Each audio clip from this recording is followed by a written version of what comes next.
Good morning class 9। बेटा आज हम होम साइंस में पार्ट 4 पढ़ने वाले हैं। आज हम कौन सा पार्ट पढ़ने वाले हैं? Lesson number 4। लेसन नंबर 4 है आपका परिवार की अर्थ, मतलब इसमें आपको हमें क्या बताना है? इसमें आपको परिवार की मूलभूत आवश्यकताओं के बारे में बताना है। लेसन नंबर 4 है आपका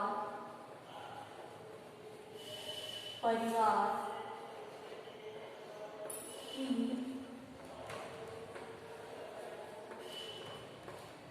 की मूलभूत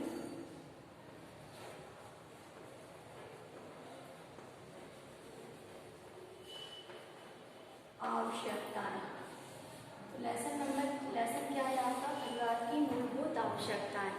तो बेटा जैसा कि आपको हम लेसन 3 कंप्लीट करा चुके हैं, रीड करा चुके हैं, तो अभी इसका कुछ थोड़ा सा वर्क बाकी रह गया था, तो एक बार पहले वो देख लेते हैं, फिर हम आगे बढ़ते हैं। तो बेटा इसमें बहुविकल्प में देख लीजिए, आप लोग अपनी बुक में ही टिक मार्क कर लीजिएगा।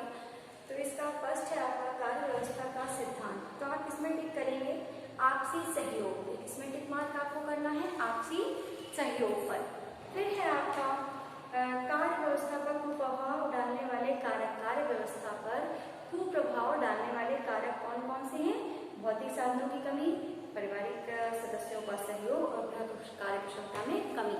ये क्या है? हमारे गृह कार्य व्यवस्था को प्रभावित करने वाले कारक हैं। आपका कार्य व्यवस्था को संतुलित बनाए रखने वाला कारक क्या है? परिवार की आय। फिर फोर्थ है आपका लास्ट, रसोई घर में श्रम और ईंधन की बचत करने के लिए प्रेशर कुकर का यूज किया जाता है। फिर आपको अति लघु में इसमें कोई क्वेश्चन नहीं करना है, ध्यान दीजिएगा। पार्ट 3 में आपको अति लघु में कोई भी प्रश्न नहीं करना है।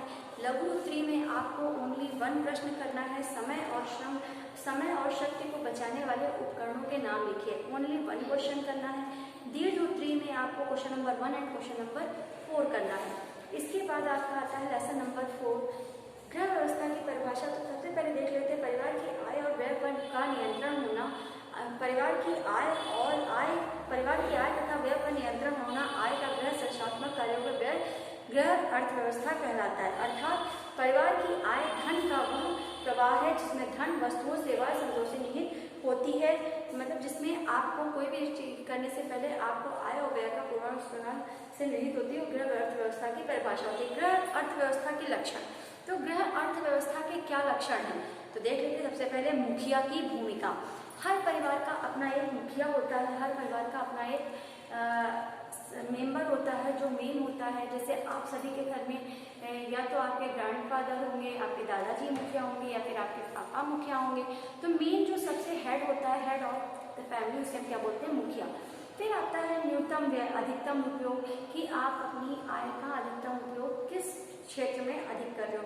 फिर सदस्यों की संख्या, कि आपके परिवार में कितने सदस्य हैं, आपको आपके अपने परिवार के सदस्यों की संख्या के बारे में पता होना चाहिए। फिर अर्थव्यवस्था एक प्रक्रिया।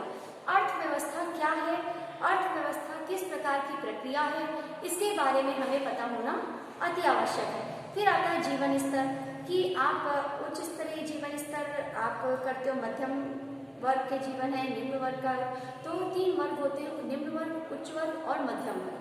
फिर आता है आर्थिक और सामाजिक परिवर्तन। तो ये आपके क्या होगा? गृह अर्थव्यवस्था के लक्षण हो गए। इसके बाद आपका आता है अर्थव्यवस्था के सिद्धांत। तो अर्थव्यवस्था के आपके कौन कौन से सिद्धांत हैं? ध्यान दीजिएगा। लक्ष्य, आय का विश्लेषण, दीर्घकालीन सेवाएं, अल्पकालीन सेवाएं, भविष्य का ध्यान, छोटी योजनाओं को प्राथमिकता और संतुष्टि। ये सब हमारी क्या है? अर्थव्यवस्था के सिद्धांत है। तो बेटा इस चीज को ध्यान दीजिएगा कि जो हमारे अर्थव्यवस्था के सिद्धांत हैं, तो हमें किसी भी कार्य को करने के लिए उनके सिद्धांतों को पता होना अति आवश्यक होता है। तो लक्ष्य, कोई भी कार्य से सिद्धांत क्यों कहेंगे? कि कोई भी कार्य आप करने जा रहे हो तो आपको पता आपका लक्ष्य क्या है। अगर यदि आपको आपका लक्ष्य पता होता है तो आप उस कार्य को अच्छे से कर सकते हो। फिर आता है कुशल अर्थव्यवस्था और उसकी सफलता। कुशल अर्थव्यवस्था वही होती है जिसमें आप बचत करते हो, बचत का सदुपयोग होता हो, आय में संतुलन होता हो, आय में वृद्धि का आप परस्पर प्रयास करते हो, आवश्यकताओं को क्रम अनुसार करते हो, खरीदारी का ज्ञान। ये नहीं कि आपके पास पैसे तो बहुत सारे हैं लेकिन अब आपको खरीदारी करना नहीं आता, आप गए 2 की चीज 4 में लेके चले आए, तो इसका आपको ज्ञान होना आती है। आवश्यकताओं की उत्पत्ति, मनुष्य की आवश्यकताओं की उत्पत्ति होती है जब भी आप मार्केट जाते हो या कहीं भी जाते हो किसी, तो आपके अंदर एक आवश्यकता होती है कि मैं भी एक वर्क कार्य करूँ, मुझे भी ये लेना चाहिए, मुझे भी ये करना चाहिए। तो एक तरह से मनुष्य के अंदर आवश्यकताओं का अनुभव होता है और वो करने के लिए आपका मस्तिष्क प्रेरित करता है कि आप इसको पूर्ण करिए। फिर उसके बाद आपका आता है मनुष्य की जैविक आवश्यकता से भूख, प्यास, सर्दी, गर्मी, भोजन, पानी व समझ। तो इस तरह से आप अपनी जैविक आवश्यकताओं की पूर्ति करते हो। फिर परिवार की अर्थ और परिभाषा, परिवार वह इकाई है। अच्छा बताइए परिवार है क्या, परिवार का क्या अर्थ है? मैं परिवार के बारे में आए हुए काफ़ी टाइम से हम लोग पढ़ रहे हैं। सबसे पहले ये जाने कि परिवार है क्या। तो बेटा ध्यान दीजिएगा इस पॉइंट पे, इट्स मोस्ट इम्पॉर्टेंट क्वेश्चन। तो परिवार वह इकाई है जिसमें माता पिता, दादा दादी, बच्चे तथा अन्य सदस्य जो घर में रहते हैं और रक्त संबंधी होते हैं उन्हें हम परिवार कहते हैं। फिर उसके बाद आता है, फिर दूसरी परिभाषा है बच्चों सहित या बच्चों रहित एक पति पत्नी या फिर उनके पुरुष या स्त्री होने के समूह को स्थायी संघ को हम परिवार कहते हैं। फिर मैकाइवर के अनुसार परिवार बच्चों की उत्पत्ति तथा पालन पोषण की व्यवस्था के लिए पर्याप्त रूप से निश्चित स्थायी समूहों को परिभाषित करना ही समूह है। फिर आता है परिवार की आवश्यकता का अर्थ। अच्छा परिवार की आवश्यकताएं कौन कौन सी? अनिवार्य आवश्यकता, आरामदायक। तो मनुष्य की आवश्यकताएं कैसी होती है? मैंने ये नहीं पूछा मनुष्य की मूलभूत, जब मूलभूत पूछा जाता है तब आता है भोजन, वस्त्र, मकान। अभी आपसे पूछे मनुष्य की आवश्यकताएं कितनी हैं, तो आवश्यकताएं जो होती हैं वो 3 प्रकार की होती है। अनिवार्य आवश्यकता, आरामदायक आवश्यकता और विलासतापूर्ण आवश्यकता। अब जो अनिवार्य आवश्यकता आपकी होती है वो किस प्रकार से होती है? तो अनिवार्य आवश्यकता में आपका आता है जीवन रक्षक, कार्य रक्षक और प्रतिष्ठा रक्षक। ये 3 आपकी आती है अनिवार्य आवश्यकताओं में। फिर आता है आपका आरामदायक आवश्यकता। तो आरामदायक आवश्यकता आपकी वो है जैसे कि अब आपको कहीं थोड़ी दूर जाना है, आप नहीं वॉक करना चाहते हो, आप गाड़ी का यूज़ कर रहे हो, या आपको कहीं आप गए पब्लिक प्लेस पे, आप सीढ़ियों का यूज़ ना करके आप लिफ्ट का यूज़ कर रहे हो।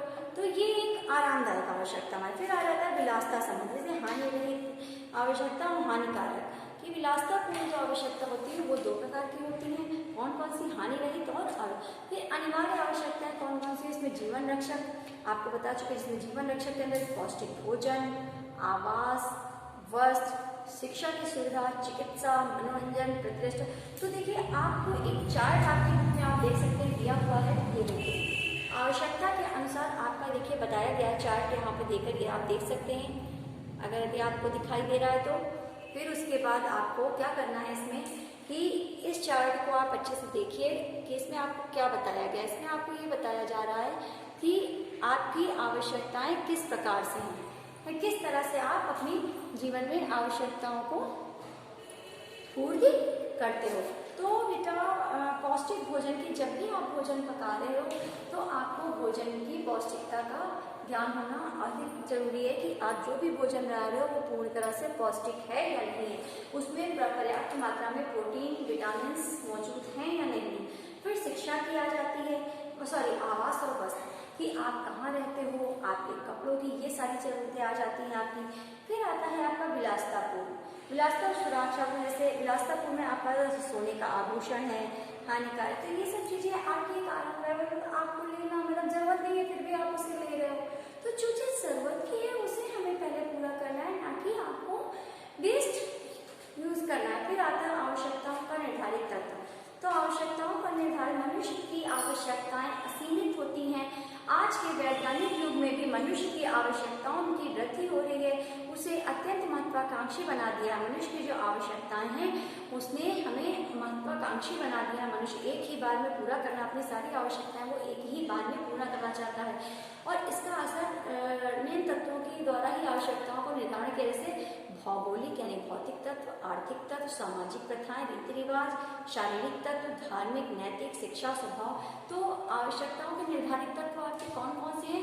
भौतिक, आर्थिक, सामाजिक, शारीरिक, धार्मिक, शिक्षा और स्वभाव। तो बेटा अब हर पॉइंट्स को मैं एक्सप्लेन नहीं कर रही हूँ, इसको आप अपनी बुक में ही अच्छे से रीड करिएगा। फिर इसके बाद आपका आ जाता है नेक्स्ट पॉइंट है आपका आवश्यकता को वर्गीकरण के प्रभावित करने, तो देखिए आवश्यकता जो आपने बोला उसको प्रभावित कौन कौन से कारक करते हैं, कुशलता क्या है, सुख दुख के आधार पर और मान के आधार पर।